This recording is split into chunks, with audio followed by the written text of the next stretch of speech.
کے خاندان اور گھر والے ہیں، ان کی محبت ہمارے ایمان کا حصہ ہے۔ میرے آقا ارشاد فرماتے ہیں مثل اہل بیت مثل سفینۃ نوح، میرے اہل بیت کی مثال کشتی نوح کی طرح ہے۔ فمن رکب فیہا نجا ومن تخلف عنہا ہلک، جو کشتی میں سوار ہو گیا وہ نجات پا گیا، اور جو کشتی میں سوار نہ ہو سکا وہ ڈوب کر کے ہلاک ہو گیا۔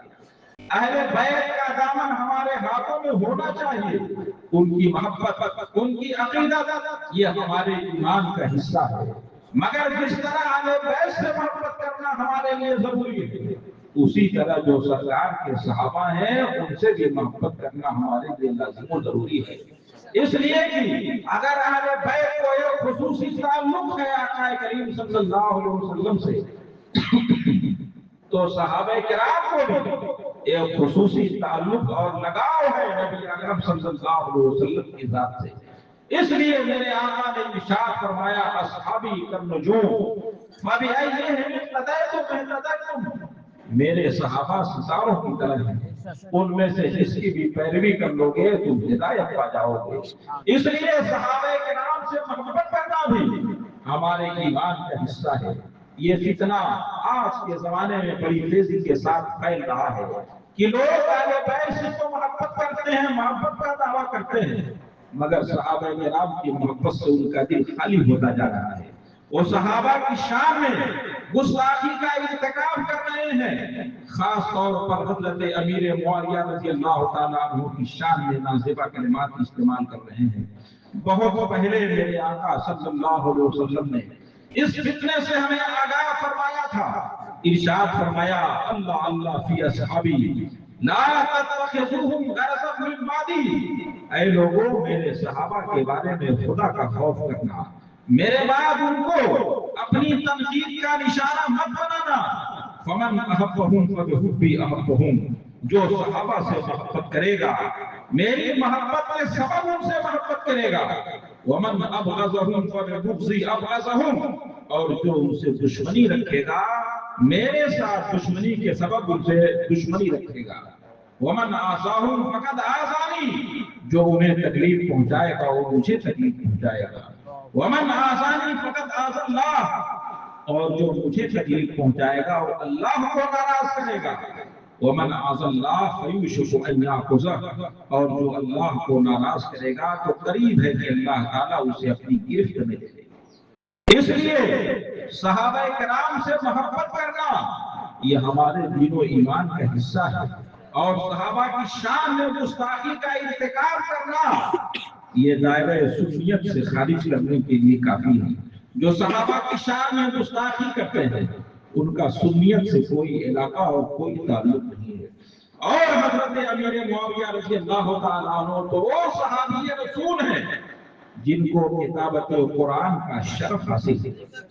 قرآن کی جو آیتیں اترتی تھی ان آیتوں کو لکھنے کے لیے جو صحابہ کرام مقرر تھے انہی صحابہ کرام میں حضرت امیر معاویہ رضی اللہ تعالیٰ عنہ کا نام نامی اس میں کرانی بھی آتا ہے۔ یہ وہ صحابی ہیں جن کا نام لے کر میرے آقا نے دعا فرمائی تھی اللہم اجعلہ ہادیا مہدیا واہدی، اے اللہ معاویہ کو ہدایت دینے والا، ہدایت یافتہ بنا، اور ان کے ذریعے دوسرے لوگوں کو ہدایت کی توفیق عطا فرما۔ ہم اہل سنت و جماعت کا یہ عقیدہ ہے کہ نبی کی دعا کبھی رد نہیں ہو سکتی۔ اعلیٰ حضرت علی رحمۃ اللہ رضوان نے ارشاد فرمایا اجابت کا صحرا عنایت کا جوڑا دلہن بن کے نکلی دعائے محمد صلی اللہ علیہ وسلم، اجابت نے جھک کر گلے سے لگایا بڑی ناز سے جب دعائے محمد صلی اللہ علیہ وسلم۔ اس لیے چاہے وہ اجمیر کا خادم کہلاتا ہو یا کسی بڑی خانقاہ کا سجادہ نشین کہلاتا ہو، اگر وہ حضرت امیر معاویہ رضی اللہ تعالیٰ عنہ کی شان میں گستاخی کا ارتکاب کرتا ہے تو سنیت سے خارج ہے اور جہنمی کتوں میں سے ایک کتا ہے۔ علماء ارشاد فرماتے ہیں من یقول یطعن فی معاویہ فإنہ کلب من کلاب حاویہ، جو حضرت امیر معاویہ کے بارے میں کام و تسمیہ اور گستاخی کرتا ہے وہ جہنمی کتوں میں سے ایک کتا ہے۔ وہ لوگ جو حضرت امیر معاویہ کی شان میں گستاخی کا ارتکاب کرتے ہیں انہیں معلوم ہونا چاہیے کہ وہ جتنی بھی عبادت و ریاست کر لیں پیدا ہونے سے لے کر مرنے تک اپنے سر کو سجدے میں رکھے رہیں، 100 مرتبہ مر کر جی جائیں، جتنی بھی عبادت و ریاضت اور چلہ کر لیں، مگر کبھی بھی ایک صحابی رسول کے مقام اور مرتبے کو نہیں پہنچے۔ کیوں؟ اس لیے کہ تم وہ آنکھیں کہاں سے لاؤ گے جن آنکھوں نے جمال جہاں آئے محمدی کا دیدار کیا؟ تم وہ کان کہاں سے لاؤ گے جن کانوں نے براہ راست کلمات نبوت کو سنا ہے؟